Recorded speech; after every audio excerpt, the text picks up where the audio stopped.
Craft വീഡിയോസൊക്കെ കാണാൻ തുടങ്ങിയ കാലം തൊട്ടേ കണ്ടുവരുന്നൊരു ക്രാഫ്റ്റാണിത്. ചെയ്തെടുക്കാൻ നല്ല സിമ്പിളായിട്ടും എന്താ ഇത്രയും കാലം ചെയ്യാഞ്ഞേന്ന് മാത്രം ഒരു ഐഡിയ ഇല്ല.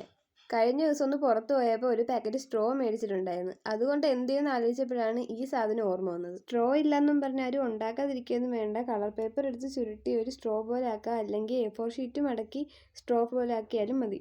ഉണ്ടാക്കി വെച്ച് കഴിഞ്ഞ് ഫൈനൽ ലുക്ക് എടുക്കാൻ വേണ്ടി കുറച്ച് സ്കെച്ച് അതിനകത്ത് ഇട്ടത് മാത്രമേ എനിക്ക് ഓർമ്മയുള്ളൂ. എല്ലാം കൂടി പൊളിഞ്ഞ് ഒറ്റ വീഴ്ചയായിരുന്നു. പിന്നെ എല്ലാം തൂത്തുവാരി ആദ്യം തൊട്ട് ഒന്നുകൂടി ഉണ്ടാക്കാൻ തുടങ്ങി. നിങ്ങളിത് ഉണ്ടാക്കുന്നുണ്ടെങ്കിൽ നന്നായിട്ട് ഉണങ്ങിയിട്ട് മാത്രമേ പെന്നൊക്കെ ഇട്ട് വെക്കാവുള്ളൂ അതിനകത്തോട്ട്. എല്ലാം ചെയ്ത് കഴിഞ്ഞപ്പോൾ കുറച്ച് പൊക്കം കുറവായിരുന്നു. പിന്നെ അതൊക്കെ പൊളിച്ച് മാറ്റി ഒന്നുകൂടി കളറടിച്ച് വെട്ടി ഒട്ടിച്ചു കൊടുത്തു.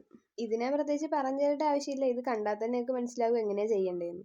എന്നാലും ഞാൻ പറഞ്ഞേക്കാം, കുറച്ച് സ്ട്രോ എടുത്ത് പല കളേഴ്സ് അടിച്ചു കൊടുത്തിട്ട് അതൊന്ന് മുറിച്ച് വേറൊരു കാർഡ്ബോർഡിനകത്തോട്ട് ഒട്ടിച്ചു കൊടുക്കണം. അങ്ങനെ നമ്മൾ വെട്ടി വെച്ചേക്കുന്ന ഓരോ കളറിൻ്റെ ബേസിസിൽ ഒന്ന് ഒട്ടിച്ചു കൊടുക്കണം. അത്രേ ഉള്ളൂ പണി. പിന്നെ നല്ലോണം ഉണങ്ങിയതിന് ശേഷം മാത്രമേ നമ്മൾ പേനയോ പെൻസിലോ എന്താണെന്ന് വെച്ചാൽ ഇട്ട് കൊടുക്കാൻ പാടുള്ളൂ. പിന്നെ ഇത് ഉണങ്ങിക്കഴിഞ്ഞാൽ നല്ല സ്ട്രോങ് ആണ്. എത്ര സാധനം വേണമെങ്കിലും കുത്തി നിറച്ച് വെച്ച് കൊടുക്കാം നമുക്ക് ഇതിനകത്തോട്ട്. ഭയങ്കര സിമ്പിളായിട്ടുള്ള സാധനമാണ്. ഫ്രീ ആയിട്ട് നിൽക്കുന്ന സമയത്ത് ഭയങ്കര സിമ്പിളായിട്ട് ഉണ്ടാക്കാൻ പറ്റുന്ന ഒരു ക്രാഫ്റ്റാണിത്. അധികം സമയമൊന്നും വേണ്ട. അപ്പോൾ ഇഷ്ടപ്പെട്ട് കഴിഞ്ഞാൽ എന്തായാലും ചെയ്തു നോക്കാൻ മറക്കണ്ട. കമൻറ്റ് ചെയ്യാനും മറക്കണ്ട.